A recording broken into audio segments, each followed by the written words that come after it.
Dernier réglage avant le top départ de l'université de la profession comptable.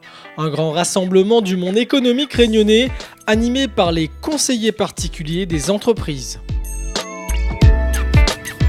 Je profite de cette tribune pour faire passer un message au nom de ces étudiants.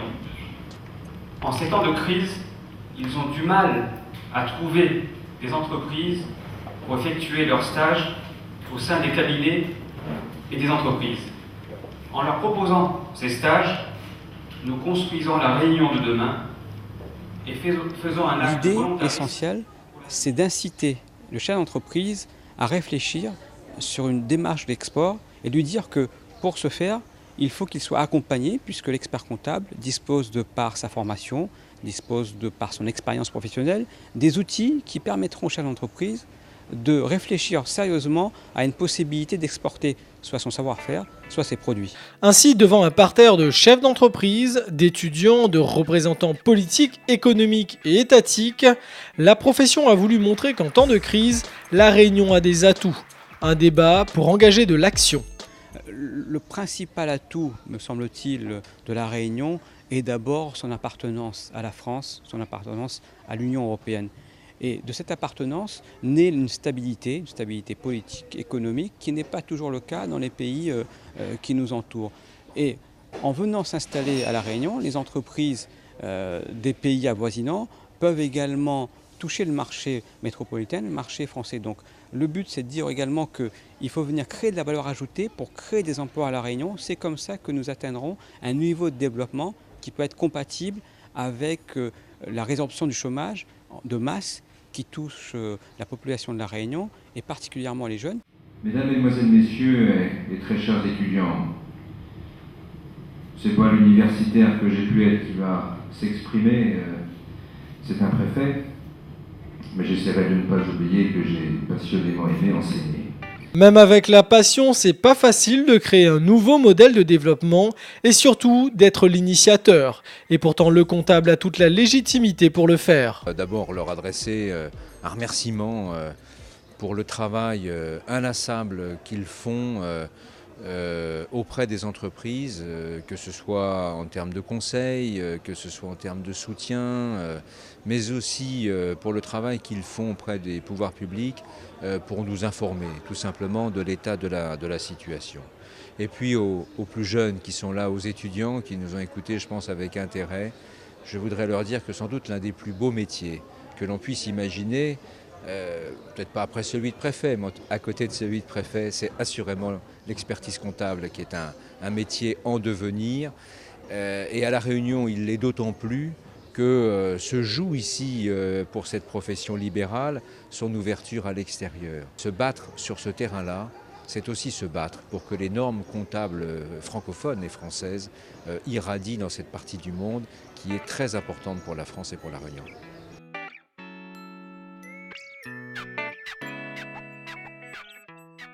Et un des outils est le rapprochement des îles de l'océan Indien.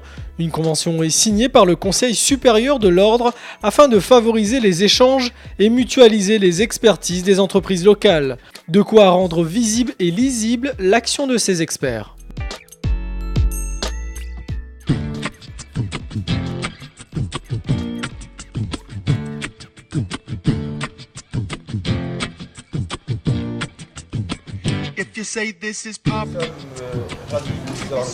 Cette signature est l'achèvement d'une première étape qui est celle, nous avons largement discuté, de l'opportunité de se signer un protocole d'accord, comme je le disais tout à l'heure, aux côtés de Monsieur le Préfet, qui est quelque chose qui est important parce que ça permet d'asseoir durablement la présence de la culture financière et comptable française et francophone par le biais de la FIDEF, durablement en océan Indien. Et puis ça permet également de permettre la facilitation du diplôme français dans l'ensemble des territoires qui nous sont liés par des liens historiques. Je parle aussi de liens de sang. Nous étions les uns et les autres de côté lorsque la liberté était en danger. Et c'est ça qui fait la force. C'est-à-dire que nos valeurs sont communes, nos fondamentaux, pour reprendre les propos de Monsieur le Préfet, fraternité dans son commun. Je trouve que c'est très symbolique de le signer dans cette terre de la Réunion, qui est une terre de tolérance. Moi qui suis alsacien dans un système concordataire de respect des religions, je suis toujours émerveillé par la sérénité qu'il y a entre les religions sur cette terre. Cette convention, qui s'appelle une convention de partenariat pédagogique, va apporter aux experts comptables malgaches beaucoup de choses. D'abord, il y a de jeunes experts comptables stagiaires, qui est une population beaucoup plus importante que les experts comptables déjà en fonction à Madagascar, très exactement 97 contre 77 professionnels, et pour lesquels nous avons besoin de former pour être parfaitement aux normes de travail, et conformément aux institutions standardisées dans le monde de cette profession.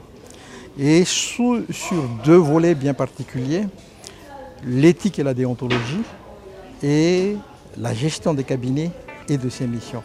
L'ouverture sur l'extérieur et plus particulièrement l'export sont certes des solutions de développement, mais la vigilance reste de mise. Raison pour laquelle des ateliers ont été mis en place. Chacun dans son secteur et sa compétence grandit. Le nombre d'entreprises exportatrices en France est 2 fois moins important qu'en Italie et 3 fois moins important qu'en Allemagne. Vous voyez, donc c'est un vrai challenge qu'il fallait relever et essayer effectivement de créer les conditions dans cet atelier pour inciter les acteurs, les entreprises bien entendu, mais également les experts comptables qui sont les conseillers de ces entreprises, à se pencher sur cette problématique. Autre thématique abordée, le blanchiment et la sous-traitance à l'étranger ou encore les outils d'incitation à l'export pour nos territoires. Des thèmes importants, surtout dans un environnement à risque comme des pays qui ne bénéficient pas des mêmes règles comptables et fiscales. La profession d'expert comptable est aux avant-postes dans la lutte contre le blanchiment. Et nous avons désormais une obligation renforcée de vigilance par rapport à tous les mouvements de capitaux qui seraient d'origine douteuse. Donc, ce qu'il en est ressorti, c'est que nous devons, nous, experts comptables, organiser nos cabinets de telle manière à respecter nos normes et de telle manière, effectivement, à pouvoir justifier du fait que nous ayons ou que nous n'ayons pas fait ce qu'on appelle la déclaration de soupçon, puisque nous avons effectivement, en cas de soupçon, une déclaration à faire à traque-fin. Ça, c'est en ce qui concerne le blanchiment. En ce qui concerne la sous-traitance, nous avons mis l'accent sur les risques que la sous-traitance pouvait effectivement soulever en termes de mission. Une méthode, une incitation collective, mais aussi des outils tels que l'intelligence économique. C'est une politique publique, l'intelligence économique, destinée aux PME dans le cadre de leur soutien, dans le cadre du développement qu'on cherche à mettre en place.